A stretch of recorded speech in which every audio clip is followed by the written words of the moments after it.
Hello traders. ಈ ವಿಡಿಯೋದಲ್ಲಿ important ಒಂದು ಸಿಸ್ಟಮ್ ಹೇಳ್ತೀನಿ, ಟಾಪಿಕ್. ಆ ಟಾಪಿಕ್ನ ನೀವು ಯೂಸ್ ಮಾಡ್ಕೊಂಡು ಟ್ರೇಡ್ ಮಾಡ್ಬೋದು. ಟಾಪಿಕ್ ಇಸ್ ವೆರಿ ಸಿಂಪಲ್ ಅಂತ ಅಂದರೆ ಅದನ್ನು ನೀವು ಈಸಿಯಾಗಿ ಟ್ರೇಡಿಂಗ್ ಲೈಫಲ್ಲಿ ಅಪ್ಲೈ ಮಾಡ್ಬೋದು. ತುಂಬ ಜನ ಏನಂತಾರೆ ಅಂದರೆ ಅದನ್ನು ಸ್ಟ್ರಾಟಜಿ ಅಂತಾರೆ. ಆ್ಯಸ್ ಎ ಪ್ರೊಫೆಷ್ನಲ್ ನಾನು ಅದನ್ನು ಒಂದು ಸಿಸ್ಟಮ್ ಅಂತ ಕರಿತೀನಿ. ಯಾಕಂದರೆ ಸಿಸ್ಟಮ್ಸೇ ನಿಮಗೆ ಮನಿ ಮಾಡಿಕೊಡೋದು. ಸ್ಟ್ರಾಟಜಿ ಇವೆಲ್ಲ ಸಮ್ ಡೇಸ್ ಇರುತ್ತೆ ಅಷ್ಟೆ, ಅದು ಲಾಂಗ್ ಟರ್ಮಲ್ಲಿ ವರ್ಕ್ ಆಗಲ್ಲ. ಸಿಸ್ಟಮ್ ಅಂತ ಅಂದರೆ ಆ ಸಿಸ್ಟಮ್ನ ನೀವು ಎಷ್ಟೋ ಸರಿ ಚೆಕ್ ಮಾಡಿದಾಗ ಅದು ಪರ್ಫೆಕ್ಟಾಗಿ ವರ್ಕ್ ಆಗ್ತಿದೆ ಅಂದರೆ ಅದು ಸಿಸ್ಟಮ್. ನಮ್ಮ ಪ್ರಕಾರ ಅದೇ ಸಿಸ್ಟಮ್. ಈ ವಿಡಿಯೋದಲ್ಲಿ ಇಂಪಾರ್ಟೆಂಟ್ ಟಾಪಿಕ್ ಒಂದು ಬಾರ್ ಇನ್ಸೈಡರ್ ಟ್ರೇಡಿಂಗ್ ಸಿಸ್ಟಮ್. ಅದು ಈಗ ಆನ್ ಸ್ಕ್ರೀನ್ಗೆ ಹೋಗೋಣ. ಸ್ಕ್ರೀನಲ್ಲಿ ಹೋಗಿ ಸಮ್ ಇಂಪಾರ್ಟೆಂಟ್ ಟಾಪಿಕ್ಸ್ನ ಕಲಿಯೋಣ.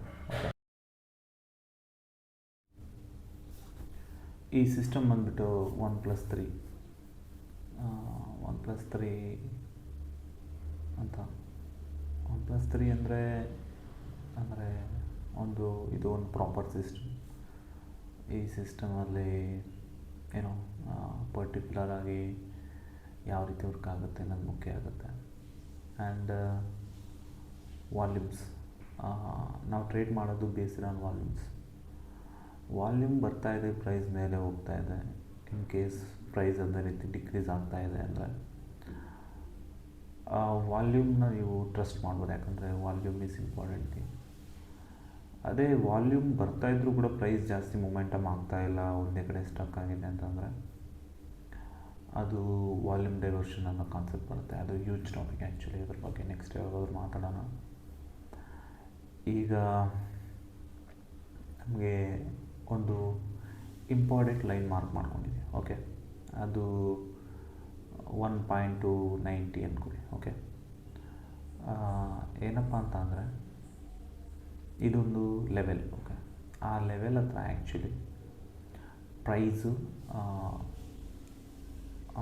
ಅಲ್ಲೇ ಆ್ಯಕ್ಚುಲಿ ಕನ್ಸಾಲಿಡೇಟ್ ಆಗಿ ಒಂದು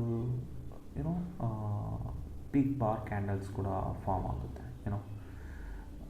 ಅದೊಂದು ಲೆವೆಲಲ್ಲಿ ವಾಲ್ಯೂಮ್ ಕೂಡ ಇನ್ಕ್ರೀಸ್ ಆಗ್ತಾಯಿದೆ.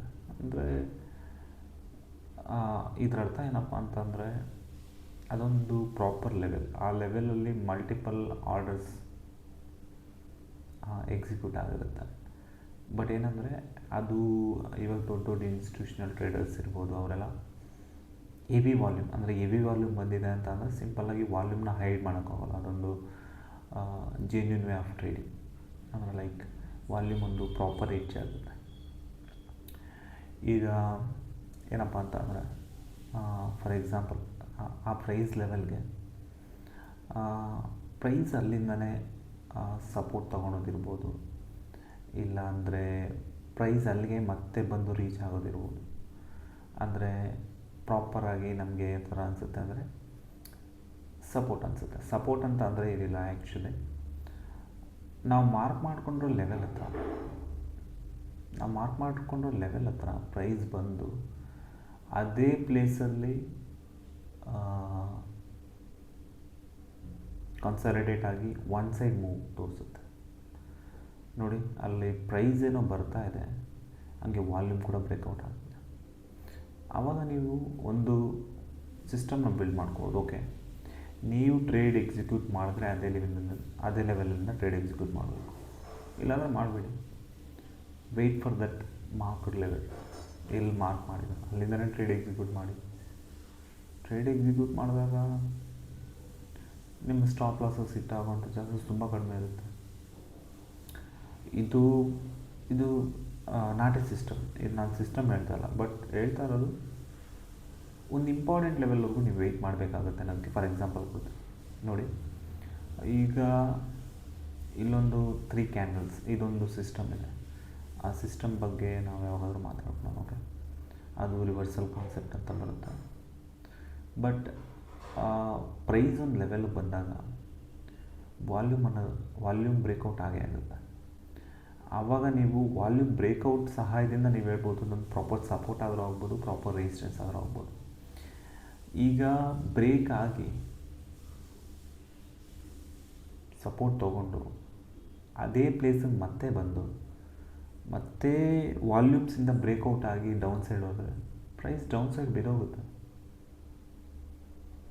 ಓಕೆ, ನಾನು ಹೇಳ್ತಾ ಇರೋ ಕಾನ್ಸೆಪ್ಟು ತುಂಬ ಜನಕ್ಕೆ ಹಾರ್ಡ್ ಅನಿಸ್ಬೋದು, ಬಟ್ ಕಲಿಯೋದು ಇದೇ ರೀತಿ. ಇದು ಜೆನ್ಯೂನ್ ವೇ ಆಫ್ ಲರ್ನಿಂಗ್ ಆಗುತ್ತೆ. ಇಲ್ಲಿ ಸ್ಟ್ರಾಟಜೀಸ್ ಇರಲ್ಲ, ಇಲ್ಲಿ ಓನ್ಲಿ ಸಿಸ್ಟಮ್ಸ್ ಮಾತ್ರ ಬಿಲ್ಡ್ ಆಗುತ್ತೆ. ಸಿಸ್ಟಮ್ಸ್ ಬಿಲ್ಡ್ ಆದಾಗ ನೀವು ಪ್ರಾಪರಾಗಿ ಒಂದು ಟ್ರೇಡ್ ಎಕ್ಸಿಕ್ಯೂಟ್ ಮಾಡೋಕ್ಕಿಂತ ಮುಂಚೆ ನೀವು ಎಷ್ಟು ಚೆನ್ನಾಗಿ ಅದನ್ನು ಅನಲೈಸ್ ಮಾಡ್ತೀರ ಅನ್ನೋದೆಲ್ಲ ಮುಖ್ಯ ಆಗುತ್ತೆ. ಈಗ ಸಿ ನೆಕ್ಸ್ಟ್ ಇಂಪಾರ್ಟೆಂಟ್ ಟಾಪಿಕ್, ಅದು ಗೋಲ್ಡನ್ ಬಾರ್ ಟ್ರೇಡಿಂಗ್ ಸಿಸ್ಟಮ್. ಈಗ ವಾಲ್ಯೂಮ್ಸ್ ಇದೆ. ಓಕೆ, ಒಂದು ಸಿಂಪಲಾಗಿ ಗುರ್ತಿಟ್ಕೊಳ್ಳಿ, ಒಂದು ಮಾಸ್ಟರ್ ಕ್ಯಾಂಡಲ್ ಅಂದರೆ ಒಂದು ಕ್ಯಾಂಡಲ್, ಅದನ್ನು ಮಾಸ್ಟರ್ ಕ್ಯಾಂಡಲ್ ಅಂದ್ಕೊಳ್ಳಿ. ಓಕೆ, ಅದರೊಳಗಡೆ ಇನ್ಸೈಡ್ ಬಾರ್ ಒಂದು ಕ್ಯಾಂಡಲ್ ಒಳಗಡೆ ಇನ್ನೊಂದು ಕ್ಯಾಂಡಲ್ ಫಾರ್ಮ್ ಆಗುತ್ತೆ. ಓಕೆ, ಒಂದು ಕ್ಯಾಂಡಲ್ ಒಳಗಡೆ ಇನ್ನೊಂದು ಕ್ಯಾಂಡಲ್ ಫಾರ್ಮ್ ಆಗುತ್ತೆ, ಬಟ್ ವಿಕ್ ಔಟ್ಸೈಡ್ ಹೋಗಿರೋದಿಲ್ಲ. ಓಕೆ, ಅದೇ ರೀತಿ ಇನ್ನೆರಡು ಕ್ಯಾಂಡಲ್, ಟೋಟಲ್ ಎಷ್ಟು, ಒಂದು ಕ್ಯಾಂಡಲ್ ಒಳಗಡೆ 3 ಕ್ಯಾಂಡಲ್, ಬಟ್ ಬಾಡಿ ಔಟ್ಸೈಡ್ ಹೋಗಿಲ್ಲ, ಇನ್ಕ್ಲೂಡಿಂಗ್ ವಿಕ್ಕು ಕೂಡ ಒಳಗಡೆನೇ ಇದೆ. ಅಂದರೆ ಪ್ರೈಸು ಒಳಗಡೆನೇ ಇದೆ, ಬಟ್ ವಾಲ್ಯೂಮ್ ಡೈವರ್ಷನ್ ಆಗ್ತಾ ಇದೆ. ಫಾರ್ ಎಕ್ಸಾಂಪಲ್ ಇದರಲ್ಲಿ ನಾವು ಒಂದು ಮಾಸ್ಟರ್ ಕ್ಯಾಂಡಲ್ ಒಳಗಡೆ 3 ಕ್ಯಾಂಡಲ್ ಇದೆ. ಓಕೆ, 3 ಕ್ಯಾಂಡಲಲ್ಲೂ ಕೂಡ ಸಿಂಪಲ್ಲಾಗಿ ನಾವು ವಾಲ್ಯೂಮ್ ಬ್ರೇಕೌಟ್ ಕಾನ್ಸೆಪ್ಟನ್ನ ಹಿಡಿಬೋದು. ನೋಡಿ, ಫಸ್ಟ್ ಕ್ಯಾಂಡಲ್ ನಾರ್ಮಲ್ ವಾಲ್ಯೂಮ್ ಇದ್ದರೂ ಓಕೆ, ಸೆಕೆಂಡ್ ಕ್ಯಾಂಡಲ್ ಅದಕ್ಕಿಂತ ಕಡಿಮೆ ಇದ್ರೂ ಓಕೆ. ಆ್ಯಂಡ್ ಈ ವಾಲ್ಯೂಮ್ ಬ್ರೇಕೌಟ್ ಅನ್ನೋ ಕಾನ್ಸೆಪ್ಟ್ ಏನಪ್ಪ ಅಂತಂದರೆ, ಯಾವುದಾದ್ರೂ ಒಂದು ಪ್ರೀವಿಯಸ್ ಕ್ಯಾಂಡಲ್ ವಾಲ್ಯೂಮ್ನ ನೆಕ್ಸ್ಟ್ ಕ್ಯಾಂಡಲ್ ಬ್ರೇಕೌಟ್ ಮಾಡುತ್ತೆ. ಅದು ಸೆಕೆಂಡ್ದಾಗಿರ್ಬೋದು, ಮೂರನೇದಾಗಿರ್ಬೋದು, 4ನೇದಾಗಿರ್ಬೋದು.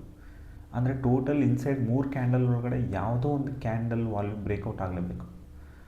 ಅದನ್ನು ಬ್ರೇಕೌಟ್ ಅಂತೀವಿ. ನೋಡಿ, ವಾಲ್ಯೂಮ್ ಬ್ರೇಕೌಟ್ ಅಂದರೆ ಯಾವುದೋ ಒಂದು ವಾಲ್ಯೂಮ್ ಬ್ರೇಕೌಟ್ ಆಗೇ ಇರಬೇಕು, ಇನ್ಕ್ಲೂಡಿಂಗ್ ಒಂದು ಚಿಕ್ಕ ವಾಲ್ಯೂಮ್ ಕೂಡ ಬ್ರೇಕೌಟ್ ಆದರೆ ಬ್ರೇಕೌಟ್ ಆದಂಗೆ. ಇನ್ ಕೇಸ್ ಎಲ್ಲನೂ ಡಿಕ್ರೀಸಿಂಗೇ ಇದೆ ಅಂದರೆ ಅದು ವಾಲ್ಯೂಮ್ ಬ್ರೇಕೌಟ್ ಅಲ್ಲ. ಓಕೆ, ಫಾರ್ ಎಕ್ಸಾಂಪಲ್ ಇವಾಗ ವಾಲ್ಯೂಮ್ ಬ್ರೇಕೌಟ್ ಆಗಿದೆ. ಓಕೆ, ಈ ಥರ ಇದ್ದರೆ ಟ್ರೇಡ್ ಮಾಡೋಂಗಿಲ್ಲ. ನೆಕ್ಸ್ಟ್ 4th ಕ್ಯಾಂಡಲ್ ನೋಡಿ, 4th ಕ್ಯಾಂಡಲ್ ಕೂಡ ಬ್ರೇಕೌಟ್ ಆಗ್ಬೋದು. 4th ಕ್ಯಾಂಡಲ್ ಬ್ರೇಕೌಟ್ ಆದರೆ ಬ್ರೇಕೌಟ್ ಲೆಕ್ಕ ಇದು. ಅಂದರೆ ಈ 4 ಕ್ಯಾಂಡಲಲ್ಲಿ ಫಸ್ಟ್ ಕ್ಯಾಂಡಲ್ ನಾರ್ಮಲ್, ಇನ್ನು ಮಿಕ್ಕಿದ್ದು 3 ಕ್ಯಾಂಡಲಲ್ಲಿ ಯಾವುದಾದ್ರೂ ಒಂದು ಕ್ಯಾಂಡಲ್ ವಾಲ್ಯೂಮ್ ಬ್ರೇಕೌಟ್ ಆಗಿರಬೇಕು. ಬ್ರೇಕೌಟ್ ಅಂತ ಅಂದರೆ ಹಿಂದೆ ಇರೋ ಕ್ಯಾಂಡಲ್ಗಿಂತ ನೆಕ್ಸ್ಟ್ ಕ್ಯಾಂಡಲ್ ವಾಲ್ಯೂಮ್ ಜಾಸ್ತಿ ಇರಬೇಕು, ಅಷ್ಟೇ ಸಿಂಪಲ್. ಓಕೆ, ಈ ಕಾನ್ಸೆಪ್ಟ್ ನಿಮ್ಗೆ ಅರ್ಥ ಆಯಿತು ಅನಿಸುತ್ತೆ. ಈ ಥರ 4 ಕಂಟಿನ್ಯೂಸ್ ಡಿಕ್ರೀಸಿಂಗ್ ಇದ್ದರೆ ಆ್ಯಕ್ಚುಲಿ ನಾವು ಟ್ರೇಡ್ ತೊಗೊಳಲ್ಲ. ಓಕೆ, ಆ್ಯಂಡ್ ಇನ್ನೊಂದು ಇಂಪಾರ್ಟೆಂಟ್ ಥಿಂಗ್ ಏನಪ್ಪ ಅಂತ ಅಂದರೆ,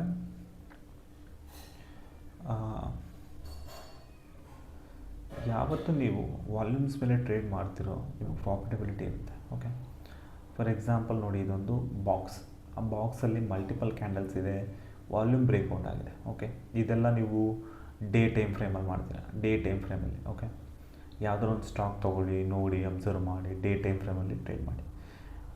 ಟ್ರೇಡ್ ಮಾಡಿ ಅಂತ ಹೇಳಲ್ಲ, ಫಸ್ಟ್ ಕಲೀರಿ. ಓಕೆ, ಆ್ಯಂಡ್ ಇಂಪಾರ್ಟೆಂಟ್ ಥಿಂಗ್ ಏನಪ್ಪ ಅಂತ ಅಂದರೆ, ಇನ್ಸೈಡ್ ಟ್ರೇಡ್ ಮಾಡಬಾರ್ದು.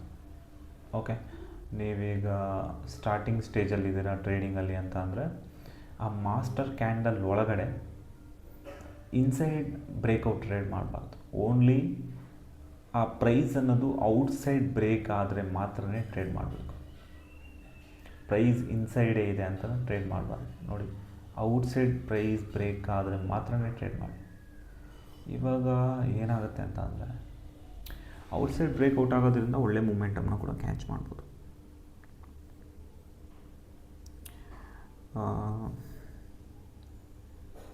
ಈ ಥರ ನೀವು ಟ್ರೇಡ್ ಮಾಡಬೇಕಾಗುತ್ತೆ. ಅಂದರೆ ಪ್ರೈಸು ಒಳಗಡೆನೇ ಇದ್ದರೆ ಟ್ರೇಡ್ ಮಾಡಬೇಡಿ, ಔಟ್ಸೈಡ್ ಬಂದಾಗ ಟ್ರೇಡ್ ಮಾಡಿ. ಆವಾಗ ಸ್ಟಾಪ್ ಲಾಸ್ ಇಟ್ಟೋಂಥ ಚಾನ್ಸಸ್ ತುಂಬ ಕಡಿಮೆ ಇರುತ್ತೆ. ಇದು ಸ್ಟ್ರಾಟಜಿನ ಅಂದರೆ it is not A strategy, it is system ಅಂತೀನಿ ನಾನು.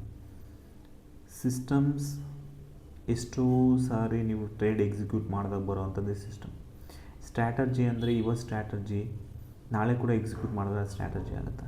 ಸ್ಟ್ರಾಟಜಿಗೂ ಮತ್ತು ಸಿಸ್ಟಮ್ಗೂ ಡಿಫ್ರೆಂಟ್ ಇದೆ. ಓಕೆ, ಯಾವಾಗ ಪ್ರೈಸ್ ಬ್ರೇಕ್ಔಟ್ ಆದಾಗ ಮಾತ್ರ ಟ್ರೇಡ್ ಮಾಡಬೇಕು. ಇಲ್ಲ ಔಟ್ಸೈಡ್, ಇಲ್ಲ ಮೇಲೆ ಇರ್ಬೋದು, ಇಲ್ಲ ಕೆಳಗಡೆ ಇರ್ಬೋದು. ಓನ್ಲಿ ಬ್ರೇಕ್ ಆದಾಗ ನೋಡಿ, ಪ್ರತಿಯೊಂದು ಲೋ ಕೂಡ ಸಪೋರ್ಟ್ ಥರ ಆ್ಯಕ್ಟ್ ಆಗುತ್ತೆ, ಪ್ರತಿಯೊಂದು ಹೈ ಕೂಡ ಸಪೋರ್ಟ್ ಥರ ಆ್ಯಕ್ಟ್ ಆಗುತ್ತೆ. ನೀವು ಅದು ಟ್ರೇಡಿಂಗಲ್ಲಿ ತುಂಬ ವರ್ಷ ಇದ್ದಾಗ ನಿಮಗೊಂದು ಐಡಿಯಾ ಬರುತ್ತೆ. ಓಕೆ, ಇದು ಈ ಒಂದು ಸಿಸ್ಟಮ್. ಈ ಸಿಸ್ಟಮ್ನ ಪ್ರಾಪರಾಗಿ ಯೂಸ್ ಮಾಡಿ. ಮಂಡೇ ಟ್ರೇಡ್ ಎಕ್ಸಿಕ್ಯೂಷನ್ ಮಾಡೋಕ್ಕಿಂತ ಮುಂಚೆ ಈ ವಿಡಿಯೋ ಇನ್ ಕೇಸ್ ನಿಮ್ಗೆ ಸಜೆಸ್ಟ್ ಆದರೆ ಜಸ್ಟ್ ಅಬ್ಸರ್ವ್ ಮಾಡಿ. ಓಕೆ, ಆ್ಯಂಡ್ ಸಪೋರ್ಟ್ ಲೆವೆಲಲ್ಲಿ ಯಾವ ರೀತಿ ವಾಲ್ಯೂಮ್ ಬ್ರೇಕ್ಔಟ್ ಆಗ್ತಾಯಿದೆ, ಯಾವ ರೀತಿ ಕ್ಯಾಂಡಲ್ಸ್ ಬಿಹೇವ್ ಆಗ್ತಿದೆ ಅಂತ ಎಲ್ಲ ನೋಡಿಬಿಟ್ಟು ಟ್ರೇಡ್ ಎಕ್ಸಿಕ್ಯೂಟ್ ಮಾಡಿ. ಇವಾಗ ಮಾಸ್ಟರ್ ಕ್ಯಾಂಡಲ್ ಇದೆ, ಆ ಮಾಸ್ಟರ್ ಕ್ಯಾಂಡಲ್ನ ಹೈ ಮತ್ತು ಲೋ ಸಪೋರ್ಟ್ ಆ್ಯಂಡ್ ರೆಸಿಸ್ಟೆನ್ಸ್ ಥರ ವರ್ಕ್ ಆಗುತ್ತೆ, ಅಷ್ಟೇ ಸಿಂಪಲ್, ಅದೇನಿಲ್ಲ. ಬಟ್ ನೀವು ತೊಗೊಳೋ ಡಿಸಿಷನ್ ಹೆಂಗಿರುತ್ತೆ ಅನ್ನೋದನ್ನು ಆಲೋಚನೆ ಮಾಡಿ ತೊಗೊಳ್ಳಿ. ಓಕೆ, ಇವಾಗ ಸಿಸ್ಟಮ್ ಒಂದು ಐಡಿಯಾ ಬಂತು ನಿಮಗೆ. ಸಿಸ್ಟಮ್ಮು ಯಾವ ರೀತಿ ಇರುತ್ತೆ, ನಾವು ಯಾವ ರೀತಿ ಟ್ರೇಡ್ನ ತೊಗೋತೀವಿ ಬೇಸ್ಡ್ ಆನ್ ಸಿಸ್ಟಮ್ ಅಂತ. ಬಟ್ಟು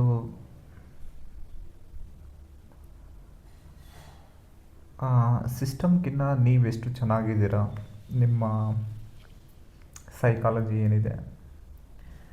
ನೀವು ಫಾರ್ ಎಕ್ಸಾಂಪಲ್ ಒಂದು ರಿಸ್ಕ್ ತೊಗೊಂಡಿದ್ದೀರಾ, ಒಂದು 500 ರುಪೀಸ್ ಇರ್ಬೋದು, 2000 ಇರ್ಬೋದು, 1000 ಇರ್ಬೋದು, 3000 ಇರ್ಬೋದು. ಓಕೆ, ನೀವು ತೊಗೊಂಡಿದ್ದೀರಾ, ಬಟ್ ಅದನ್ನು ನೀವು ಪ್ರಾಪರಾಗಿ ಎಕ್ಸಿಕ್ಯೂಟ್ ಮಾಡ್ತಿದ್ದೀರಾ ಅನ್ನೋದೊಂದು ಕ್ವಶನ್ ಮಾರ್ಕ್ ಮಾಡ್ಕೊಳ್ಳಿ. ಓಕೆ, ಕ್ಯಾಲ್ಕುಲೇಟ್ ಮಾಡೋದು ಯಾವ ರೀತಿ, ಕ್ವಾಂಟಿಟೀಸ್ನ, ತುಂಬ ಜನಕ್ಕೆ ಕ್ವಾಂಟಿಟೀಸ್ನ ಕ್ಯಾಲ್ಕುಲೇಟ್ ಮಾಡೋಕ್ಕೂ ಬರೋಲ್ಲ. ಟ್ರೇಡಿಂಗ್ ಜರ್ನಲ್ನ ಯಾವ ರೀತಿ ಮೇಂಟೈನ್ ಮಾಡಬೇಕು ಅನ್ನೋದು ಬರೋಲ್ಲ. ಬಟ್ ತುಂಬ ಲಾಸ್ ಆದಮೇಲೆ ಕಲಿಯೋಕ್ಕೆ ಹೋಗ್ತಾರೆ. ಆ ತಪ್ಪುಗಳನ್ನ ಈ ಚಾನಲಲ್ಲಿರೋರು ನೋಡಿದ್ರೆ ಇನ್ ಕೇಸು ಆ ತಪ್ಪು ಮಾಡಬೇಡಿ. ಓಕೆ, ಆ್ಯಂಡ್ ಇನ್ನೊಂದು ಇಂಪಾರ್ಟೆಂಟ್ ಥಿಂಗ್ ಏನಂದರೆ, ಟ್ರೇಡಿಂಗ್ ಅನ್ನೋದು ಮ್ಯಾರಥಾನ್ ಥರ. ಅಂದರೆ ನೀವು ಸ್ಲೋ ಆಗಿ ಟೇಕ್ ಆಫ್ ಮಾಡ್ತಾ ಹೋಗ್ಬೇಕಾಗತ್ತೆ. ಎಷ್ಟೋ ವರ್ಷಗಳನ್ನ ಎಕ್ಸ್ಪೀರಿಯನ್ಸ್, ಒಂದು ಫಸ್ಟ್ 2 ಇಯರ್ಸ್ 1 ಇಯರ್ ಆ ಥರ ಎಷ್ಟೋ ವರ್ಷ ನೀವು ಅದನ್ನು ಬಿಲ್ಡ್ ಮಾಡ್ತಾ ಹೋಗ್ಬೇಕಾಗುತ್ತೆ. ಒಂದು ಡಿಸಿಪ್ಲಿನ್ನ ಬಿಲ್ಡ್ ಮಾಡಬೇಕಾಗುತ್ತೆ. ಇದನ್ನೆಲ್ಲ ಮಾಡಿದಾಗ ನಿಮಗೊಂದು ಐಡಿಯಾ ಸಿಗುತ್ತೆ. ಓಕೆ, ನಾವು ಯಾವ ರೀತಿ ಟ್ರೇಡ್ ಎಕ್ಸಿಕ್ಯೂಟ್ ಮಾಡಬೇಕು, ಯಾವ ಪ್ರೈಸ್ ಲೆವೆಲಲ್ಲಿ ವೆಯ್ಟ್ ಮಾಡಬೇಕು, ಯಾವ ಸಿಸ್ಟಮ್ಸ್ನ ಯೂಸ್ ಮಾಡಬೇಕು. ಮಲ್ಟಿಪಲ್ ಸಿಸ್ಟಮ್ಸ್ ಇದೆ. ಇವಾಗ ಯೂಟ್ಯೂಬಲ್ಲಿ ಬೇಕಾದ್ರೆ ನೀವು ICT SMC ಕಾನ್ಸೆಪ್ಟ್ ಅಂತ ಹೊಡಿಬೋದು. ಕಾನ್ಸೆಪ್ಟ್ ಎಷ್ಟು ಕಾಂಪ್ಲೆಕ್ಸ್ ಆಗಿರುತ್ತೆ ಅಂದರೆ it is very hard to learn. ತುಂಬ ಕಷ್ಟ ಕಲಿಯೋಕ್ಕೆ. ಬಟ್ ನೀವು ಕಲಿಯೋ ರೀತಿ ಯಾವ ರೀತಿ ಇರಬೇಕಂದ್ರೆ, ಒಂದು proper psychology. Like trade execute ಮಾಡಬೇಕಾದ್ರೆ ನಿಮಗೆ ಚಾರ್ಟ್ ಅನ್ನೋದು ಒಂಥರ, ನೀವು ಪ್ಯಾಟರ್ನ್ಸ್ಗೋಸ್ಕರ ವೆಯ್ಟ್ ಮಾಡಬಾರ್ದು, ನೀವು ಒಂದು ಲೆವೆಲ್ಗೋಸ್ಕರ ವೆಯ್ಟ್ ಮಾಡಬೇಕು. ಆ ಲೆವೆಲ್ಗೋಸ್ಕರ ವೆಯ್ಟ್ ಮಾಡಿ ಅಲ್ಲೊಂದು ಚಿಕ್ಕ ಕನ್ಫರ್ಮೇಷನ್ ಇರುತ್ತೆ. ಓಕೆ, ಫಾರ್ ಎಕ್ಸಾಂಪಲ್ ವಾಲ್ಯೂಮಲ್ಲಾದರೆ ಒಂದು ಕನ್ಫರ್ಮೇಷನ್ ಇರುತ್ತೆ. ಆ ಕನ್ಫರ್ಮೇಷನ್ ಜೊತೆ ಟ್ರೇಡ್ ಮಾಡಬೇಕು. ಇವಾಗ ನಾನು ಹೇಳಿದ ಕನ್ಫರ್ಮೇಷನ್ ಇರ್ಬೋದು, ಅದು 100% ಎವ್ರಿ ಟೈಮ್ ವರ್ಕ್ ಆಗುತ್ತೆ ಅಂತ ಇಲ್ಲ. ಬಟ್ ಸಮ್ ಸಿಸ್ಟಮ್ಸ್ ಡೆಲಿವರ್ ಮಾಡುತ್ತೆ. ಅಂದರೆ ಪ್ರಾಬಬಿಲಿಟಿ ರೇಟ್, ಅಂದರೆ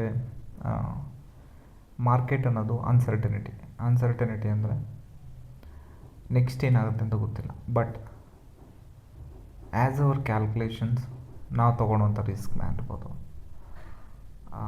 ಸೇಮ್ ಲೆವೆಲಿಂದ 10 ಸರಿ ಟ್ರೇಡ್ ಎಕ್ಸಿಕ್ಯೂಟ್ ಮಾಡಿರ್ತೀವಿ. ಅದರಲ್ಲಿ 7 to 8 ಟೈಮ್ಸ್ ಇಲ್ಲಾಂದರೆ 6 ಟೈಮ್ಸ್ 5 ಟೈಮ್ಸ್ ಪ್ರಾಫಿಟ್ ಆದರೂ ಕೂಡ 1:3 ರಿಸ್ಕ್ ರಿವಾರ್ಡ್ ಇರೋದ್ರಿಂದ ಅಲ್ಟಿಮೇಟ್ಲಿ ಪ್ರಾಫಿಟಬಿಲಿಟಿಲೇ ಇರ್ತೀವಿ. ಬಟ್ ತುಂಬ ಜನ ಇದನ್ನು ಫಾಲೋ ಮಾಡಲ್ಲ, ಅದರಿಂದ ಲಾಸ್ ಆಗೋ ಚಾನ್ಸಸ್ ತುಂಬ ಇರುತ್ತೆ. ನಾನು ನಿಮಗೆ ಏನು ಹೇಳ್ತೀನಿ ಅಂದರೆ, ಏನು ಸಜೆಷನ್ ಮಾಡ್ತೀನಿ ಅಂದರೆ, ಫಸ್ಟು ನೀಟಾಗಿ ಕಲೀರಿ. ಆಮೇಲೆ ಸಿಸ್ಟಮ್ಮೇ ನಿಮಗೆ ಮನಿ ಬಿಲ್ಡ್ ಮಾಡುತ್ತೆ. ಫಸ್ಟು ಸಿಸ್ಟಮ್ನ ಬಿಲ್ಡ್ ಮಾಡಿ, ಮನಿ ಆಟೋಮೆಟಿಕ್ಕಾಗಿ ಬಿಲ್ಡ್ ಆಗುತ್ತೆ.